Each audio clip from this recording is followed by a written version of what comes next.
toutes les formations sanitaires privées prenant en charge les cas de Covid-19 dans la région du littoral sonnent comme une véritable injonction, tellement les mots utilisés sont clairs et précis. Prenez par exemple, honneur de vous demander dans un délai de 72 heures de bien vouloir libérer les patients atteints de Covid-19 et les orienter vers les centres spéciaux de prise en charge. Fin de citation. Si le message du numéro 1 du département du Vouri ne fait pas mention des sanctions auxquelles s'exposent les contrevenants, ces derniers peuvent aisément imaginer qu'ils s'exposent, on va le dire, à une sanction similaire à celle qui frappe la clinique Marie-O du docteur Roger Ngoula. Résultat des courses, les centres spéciaux de prise en charge se trouvent aujourd'hui débordés. Le nombre de lits est largement inférieur au nombre de patients Covid en détresse, remettant ainsi au goût du jour la liberté reconnue aux patients, à savoir celle de choisir son médecin traitant ainsi que la structure hospitalière pour ses soins.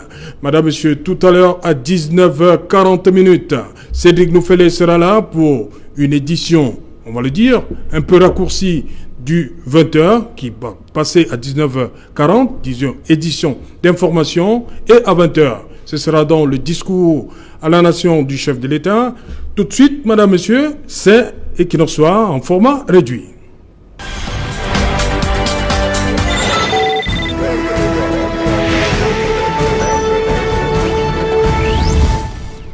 Covid-19 est prise en charge, pourquoi seulement les centres spéciaux? Pour répondre à cette question, nous avons invité sur ce plateau à Douala le docteur Étoile Roger, il est médecin de santé publique, mais également nos compatriotes de la diaspora, et nous allons prendre la direction de Vion en Suisse, où nous attend tout de suite le docteur Tchanthieu André. Bonsoir docteur. Bonsoir. Bonsoir Serge Alain, bonsoir à mon confrère et merci bien de m'inviter sur ce plateau. Voilà, docteur, vous êtes médecin de santé publique et des politiques de santé, c'est bien cela, à Vion en Suisse? Je réside à Nyon, je travaille à Genève, oui. Oui, voilà. Voilà, dites-moi, vous êtes au courant de cette actualité, d'une formation sanitaire privée a été fermée la semaine dernière et il y a ce message porté du préfet du département du Vouri qui donne 72 heures, c'était hier, qui donne 72 heures aux autres de libérer, c'est son terme, libérer tous les patients Covid afin qu'ils soient dirigés vers les centres spéciaux reconnus. Votre première réaction? Écoutez, c'est assez surprenant à mon humble avis que dans un pays comme le Cameroun où l'offre de soins du secteur privé, surtout dans une ville comme Douala, est assez conséquente, qu'on puisse dans des circonstances comme celles que nous vivons aujourd'hui, qu'on puisse s'en priver. C'est vraiment assez surprenant, surtout que visiblement, cela ne concerne que Douala. Je ne sais pas si c'est une injonction au niveau national, mais visiblement, cela ne concerne que Douala. Et avec la fermeture de la clinique Marie-O, on a vu ce qui s'est passé. J'ai entendu à travers votre antenne qu'un patient qui avait été transféré juste avant la fermeture est décédé dans l'un des centres de prise en charge du Covid. Il est clair que les capacités locales sont complètement débordées et c'est vraiment surprenant de pouvoir se priver de tout ce que l'offre de soins du secteur privé à Douala peut constituer. Surprenant. Ce serait ma première réaction, surprenant. Après, il n'y a pas d'explication, on ne comprendra pas complètement pourquoi cela se fait ainsi. Peut-être qu'on aura d'autres informations plus tard. Voilà, docteur Tchanthieu, est-ce qu'il y a ce débat-là? Est-ce que le patient n'a pas la liberté de choisir où il va se faire traiter et qui doit le suivre? Son médecin traitant? A priori, oui, il y a ça fait partie des libertés fondamentales de pouvoir se soigner. Dans nos contextes où il n'y a pas d'assurance, où il n'y a pas de prise en charge financière, en général, le facteur financier est un facteur qui détermine beaucoup le choix du patient. Mais c'est évident que c'est une liberté fondamentale de pouvoir se faire soigner dans des conditions où on se sent le plus en confiance et où on se sent le mieux suivi, forcément, oui.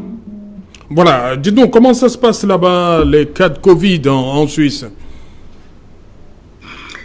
Est-ce que c'est une affaire des hôpitaux agréés, comme on le dit ici au Cameroun? Est-ce que le privé s'en mêle? En Suisse, au début, évidemment, la coordination, je crois que ça, on va pas le remettre en question. La coordination dans des cas de pandémie comme ça sont forcément de la responsabilité du gouvernement, en accord avec l'ordre des médecins et ainsi de suite.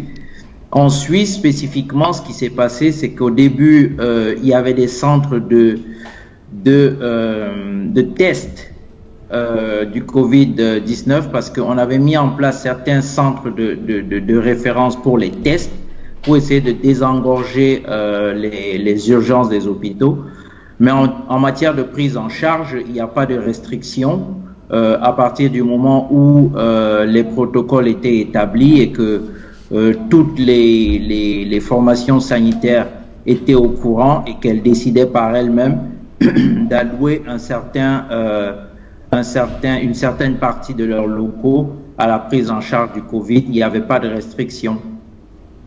Voilà, et on va terminer avec ce message du préfet Djivouri. Pour les patients qui ne veulent pas être transférés, ils devraient comme ça signer une lettre d'engagement.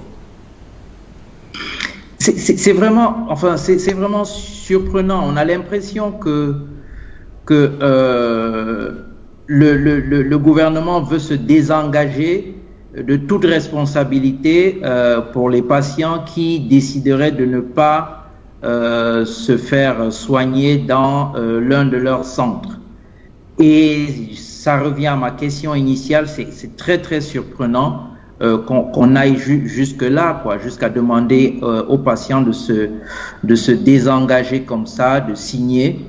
Je ne sais pas. Ce qui est sûr, c'est que l'offre de soins du secteur public seule ne suffira pas et il faudra absolument qu'à un moment donné, on se pose les bonnes questions et l'une d'elles étant, est-ce qu'on est en droit de se priver de ce que le secteur privé peut offrir pour la prise en charge des patients parce que il n'est pas impossible qu'il y en ait de plus en plus et forcément et puis j'ai un peu le sentiment qu'il y a un peu deux poids deux mesures parce que les formations sanitaires de l'Église catholique par exemple font partie du secteur privé. Je ne sais pas si elles ont aussi cette restriction là, mais je sais que j'ai ouï dire que le Monseigneur Cléda à travers les hôpitaux catholiques de la ville de Douala peut prendre en charge les patients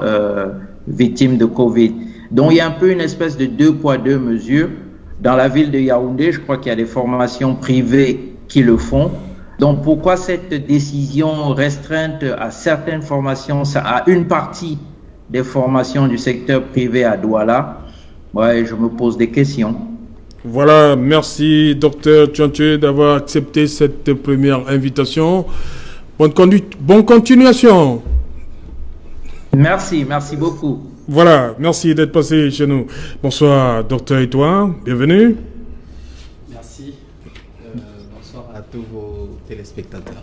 Docteur Etoile, je rappelle, vous êtes médecin de santé publique, un habitué de ce plateau. Voilà.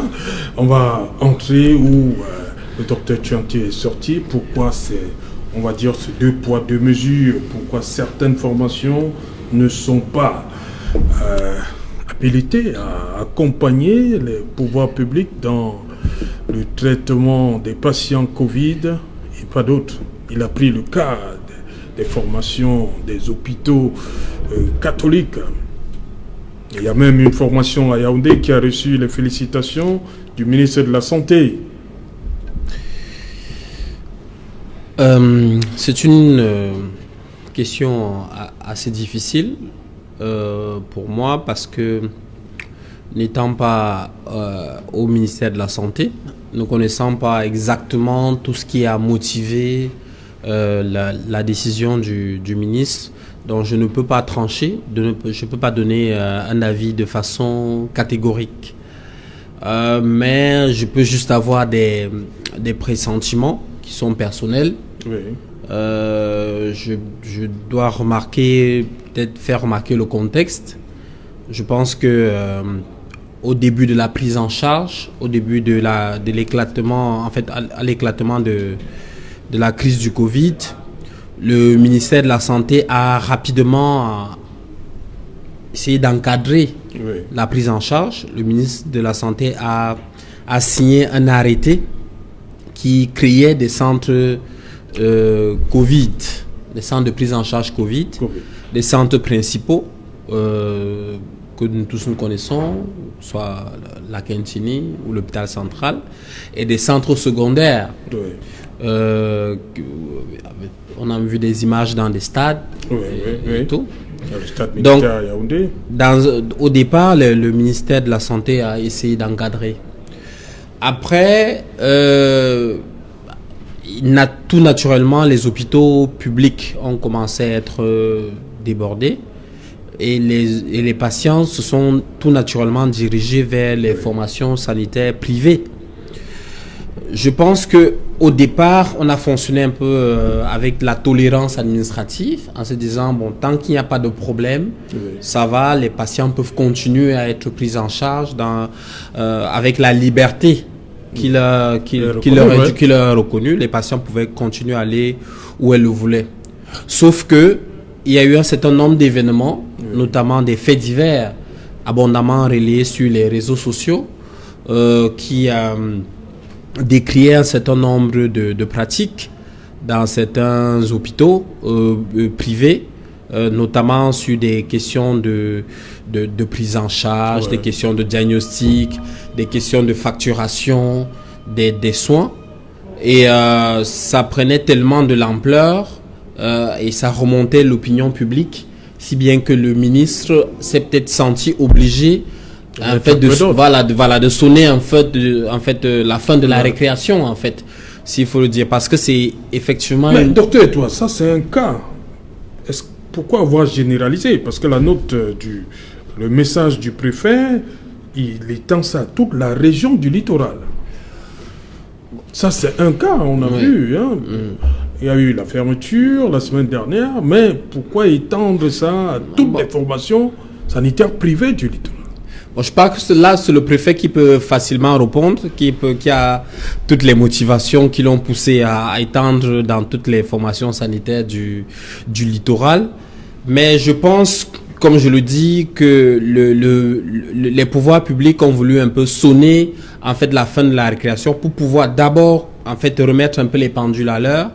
Et je sais d'ailleurs qu'il y a une médiation qui est en ce moment enclenchée par l'Ordre national des médecins, pour essayer de rapprocher en fait tous ces points de vue, tous ces points de vue, pour trouver un consensus, parce qu'il faut en réalité un consensus entre le secteur privé parce que la médecine, le secteur des soins est divisé en 4 catégories: le secteur privé, le secteur public, le secteur privé laïque, le secteur privé confessionnel et le secteur de la médecine traditionnelle.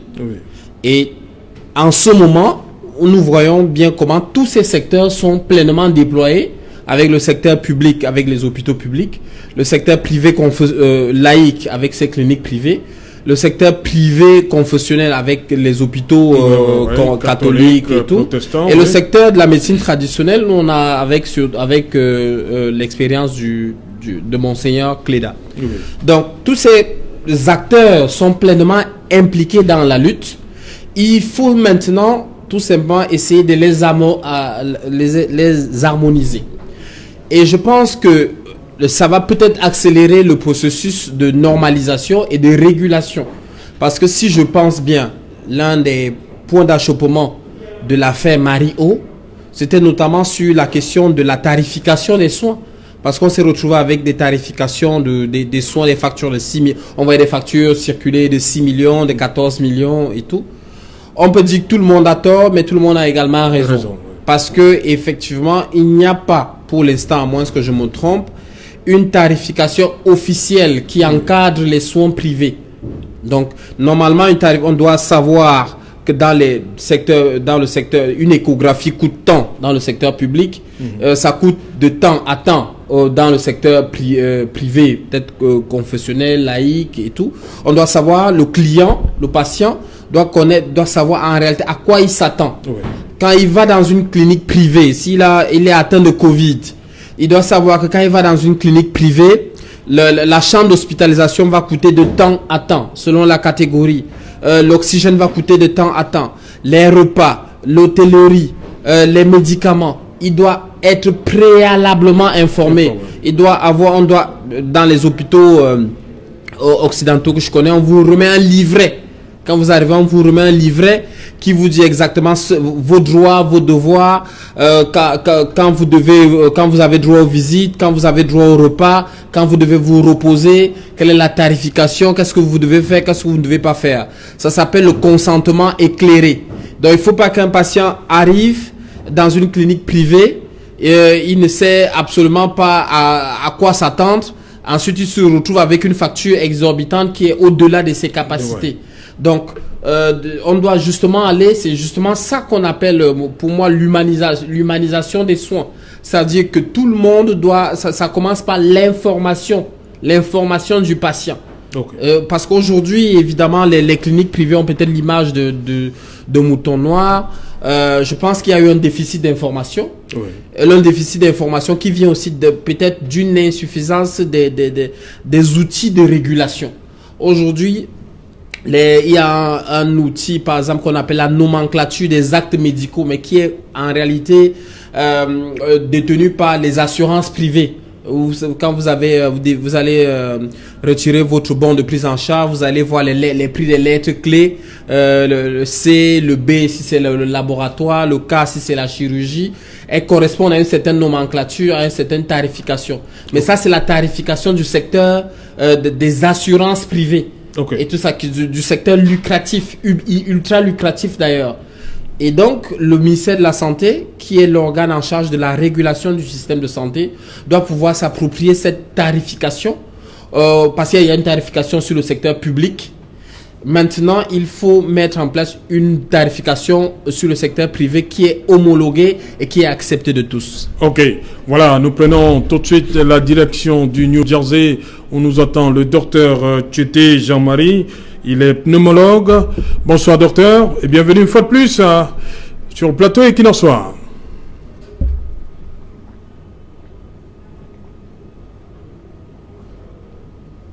Voilà, on a des petits soucis de son avec le docteur Tchété. Je crois que la régie va s'employer à ce qu'on ait le docteur Tchété. Docteur Tchété, une fois de plus, bonsoir.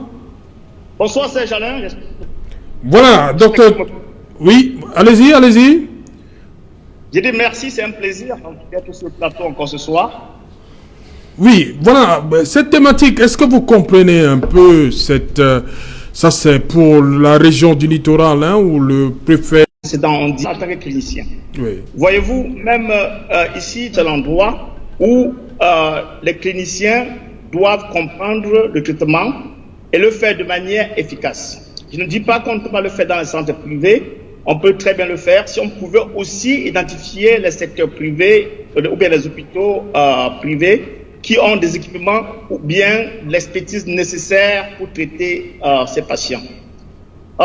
S'il n'y a pas de mort de Covid, parce que tout le monde qui meurt meurt de complications de Covid, la plupart de ces patients meurent à cause d'insuffisance de détresse respiratoire, si vous voulez. Donc, à mon avis, il serait important qu'on ait identifié des centres capables d'apporter des soins nécessaires pour alléger cette détresse respiratoire. Et vous êtes d'accord avec moi que ce n'est pas tous les centres dans la ville de Douala qui sont capables de prodiguer ce genre de soins. De deux, parce que ces malades sont en isolation totale. Il faut également des centres assez spécialisés pour pouvoir donner cette isolation-là. Et je ne pense pas qu'on peut le voir dans tous les hôpitaux que nous retrouvons dans la ville de Douala. Donc ça, c'est en tant que clinicien. Maintenant, dans le domaine de la santé publique, on va dire, bon, pourquoi seulement demander de le faire dans les centres hospitaliers appartenant au gouvernement public, si vous voulez. Donc, je ne veux pas jeter dans cette querelle parce que je n'ai pas d'éléments pour le défendre. Mais je voulais dire un point ici. C'est que ce que nous vivons aujourd'hui, c'est la résultante d'une cacophonie, n'est-ce pas, de la gestion sanitaire dans notre pays depuis les 50 dernières années. On aura encore des situations comme ça qui vont venir dans 15-20 ans. Et j'espère que cette fois-ci, on aura compris, et même nos dirigeants auront compris, et tout le monde aura compris que nous sommes dans un bateau, nous tous, nous sommes dans ce bateau-là. Et éviter que dans 10 ans, quand on ait une situation pareille, on ne sait pas où on va mettre ces patients.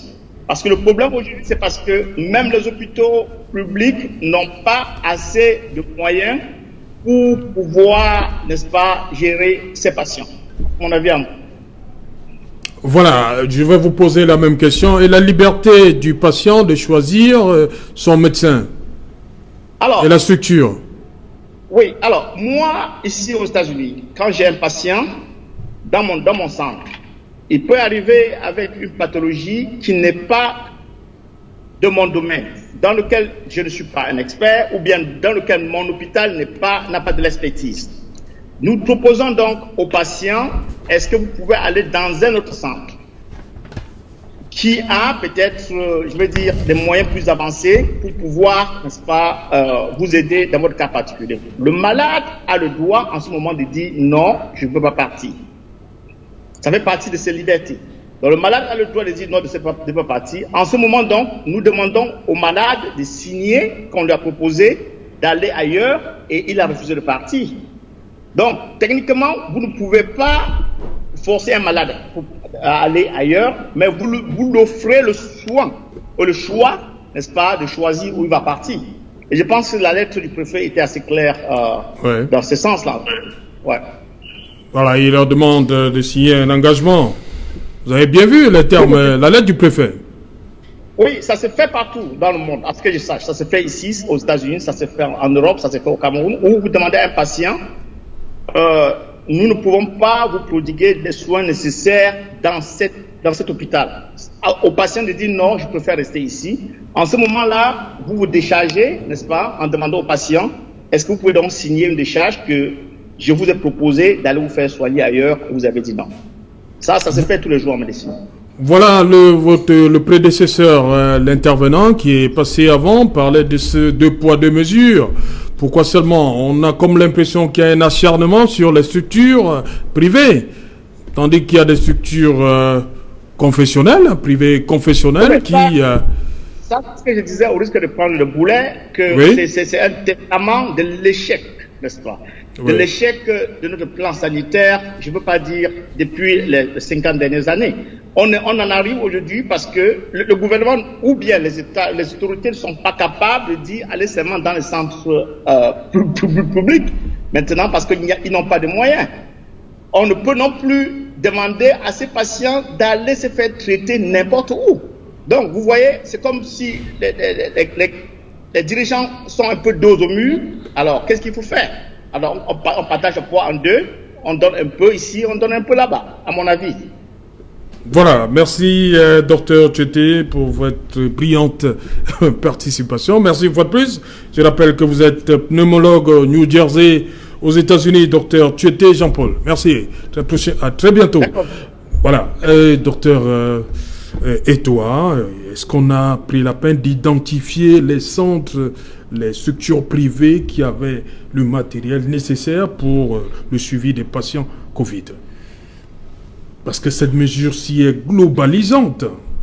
est-ce qu'on a pris au moins la peine de dire que, bon, voilà, telle structure n'a pas les outils nécessaires dont on peut interdire l'accès à ces structures aux patients Covid? Il faut qu'on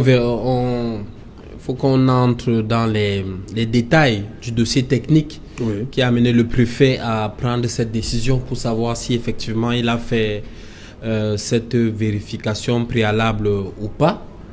Mais si je donne mon avis, mon simple avis de professionnel de la santé, je pense que les efforts sont à faire de tous les côtés.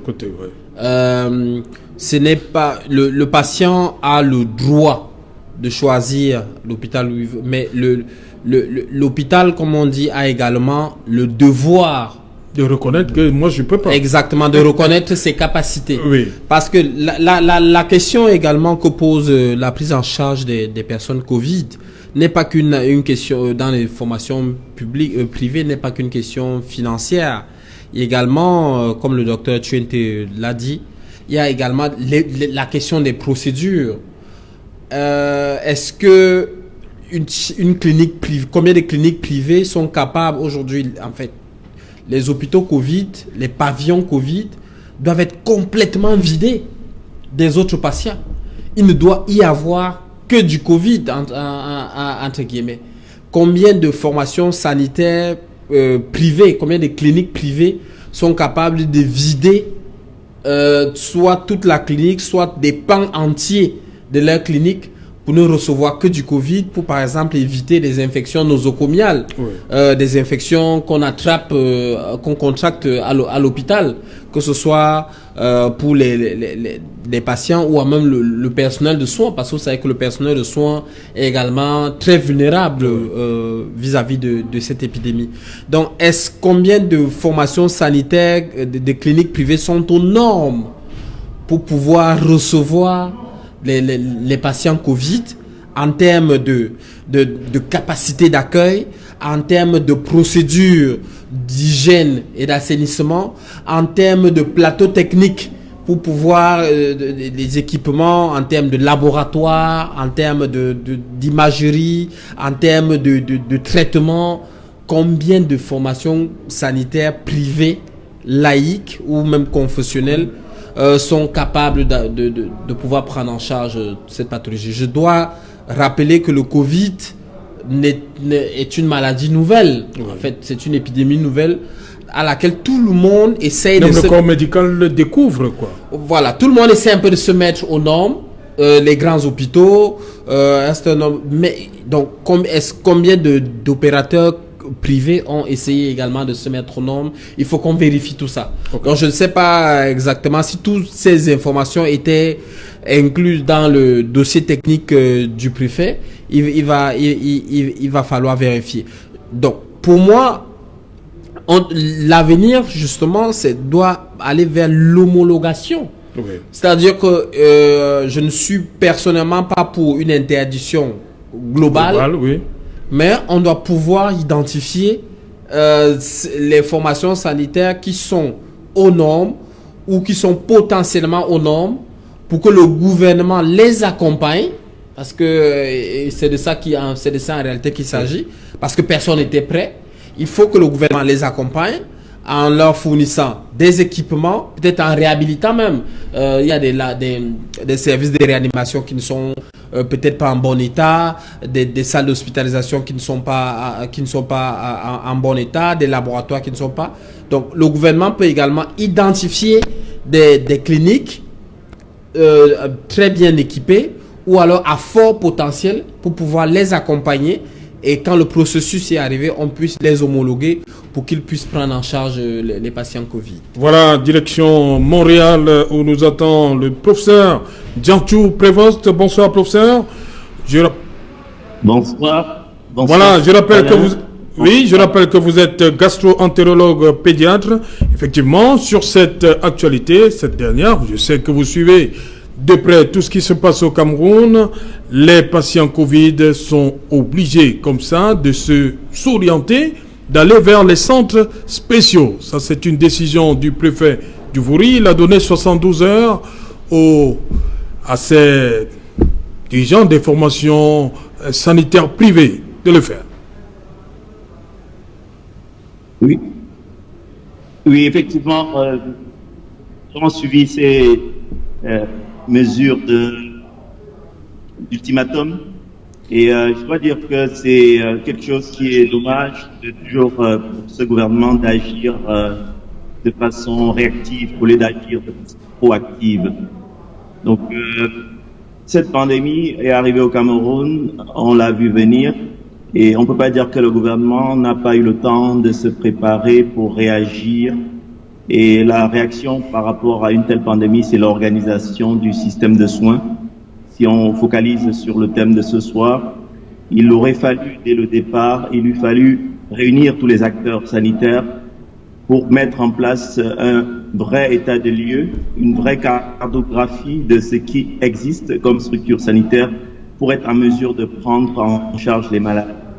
Le système public dans l'État n'arrive pas à rendre un service suffisant pour une population dont les cas sont de plus en plus nombreux.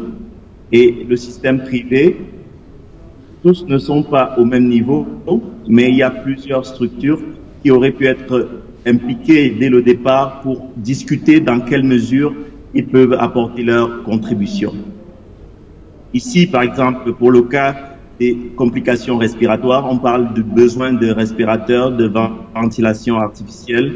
Et ce système-là de respirateurs, s'il est disponible dans certains centres, pourquoi l'État n'a pas, dès le départ, anticipé en faisant un partenariat avec ces structures pour mettre sur pied un système de transfert de patients, un système d'accompagnement, quitte à ce que les soins restent gratuits pour les malades, mais l'État reverse à ces structures l'argent éventuellement qu'ils auraient eu si le malade avait été pris en charge ailleurs dans un hôpital public. C'est sûr qu'on est face à une médecine où il y a beaucoup de personnes qui ont le droit, et ça c'est un droit fondamental, de choisir avec qui ils vont être soignés. On est face à un système où, on l'a vu, et c'est pas la première fois qu'au Cameroun, on voit des personnes qui vont aller se soigner à l'étranger. Et dans ce contexte-ci, même si les personnes du gouvernement voudraient aller se soigner à l'étranger, ils ne pourraient pas. Et on voit que, clairement, il y a un besoin d'augmenter le système sanitaire au Cameroun. Et l'exemple de cette pandémie met à nu les défaillances chroniques du système. Voilà, professeur, certains pensent que l'État, tout simplement, voulu mettre un peu d'ordre, parce qu'on a vu beaucoup de choses ont été dites ces derniers jours, on a vu des images, on a vu des factures.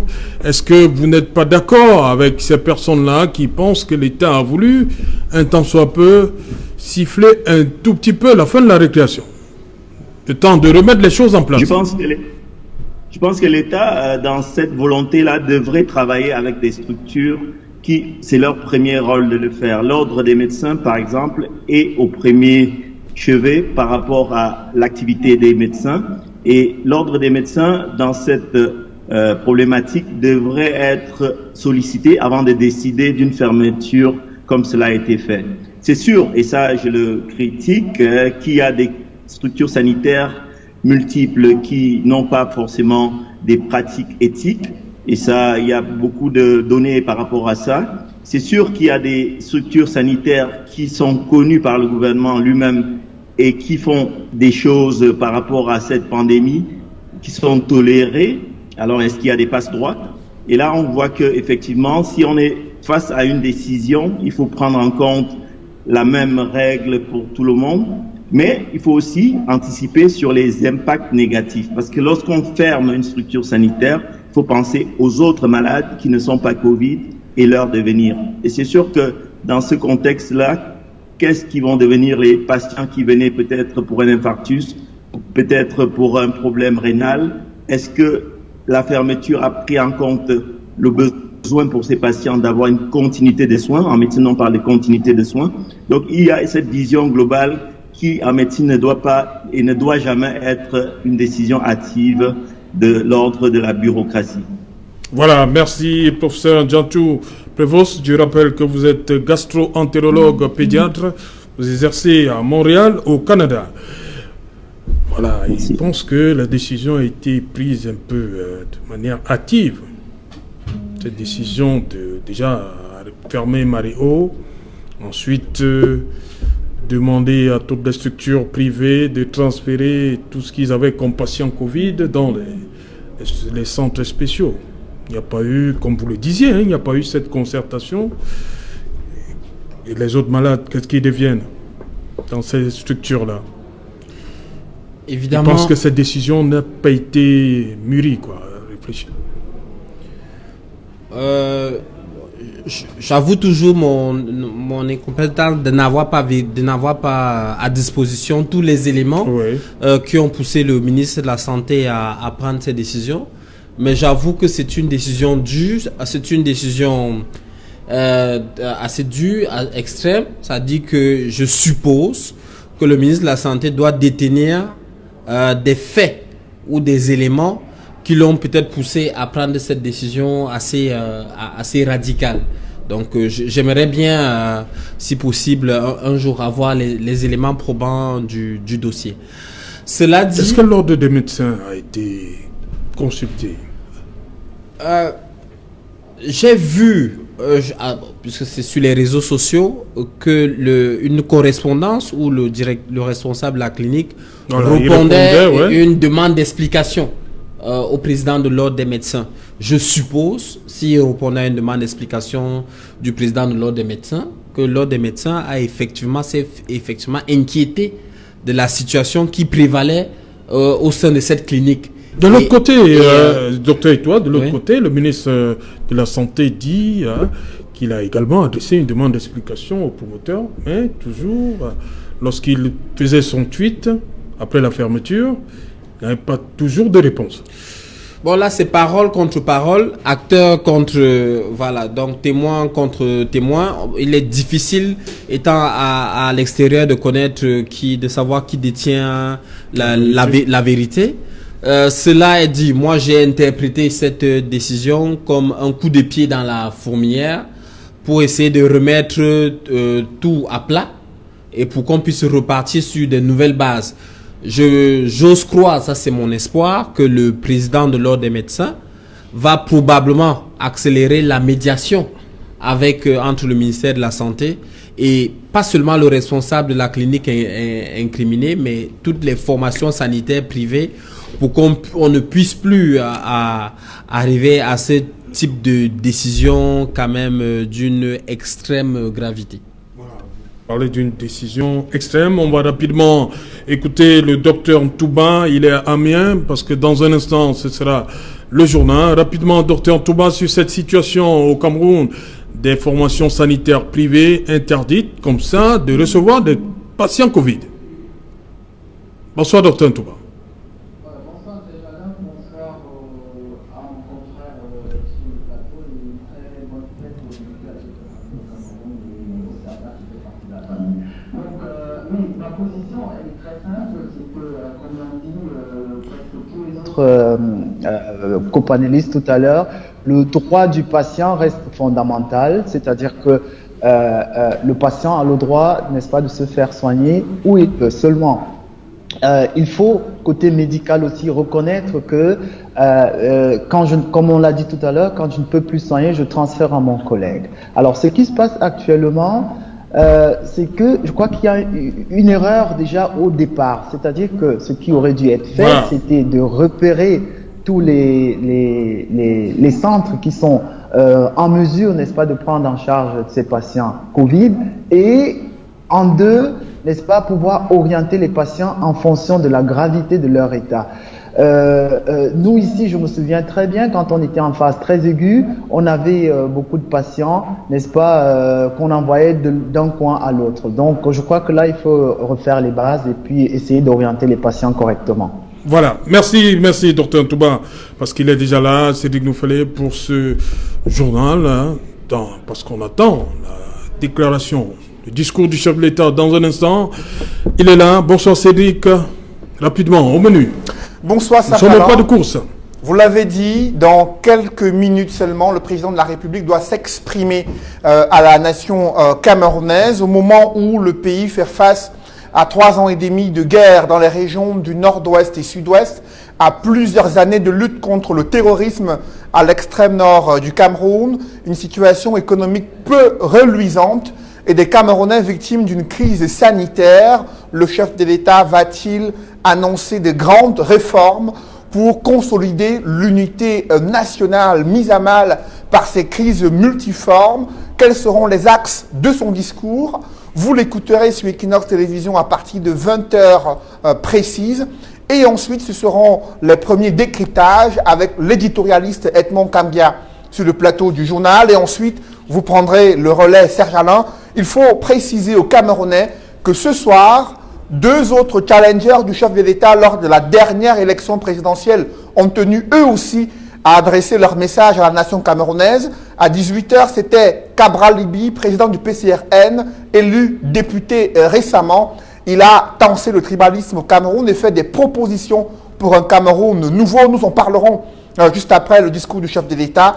Et également à 20h, Maurice Kamto prévoit lui aussi de s'exprimer sensiblement à la même heure que le président de la République.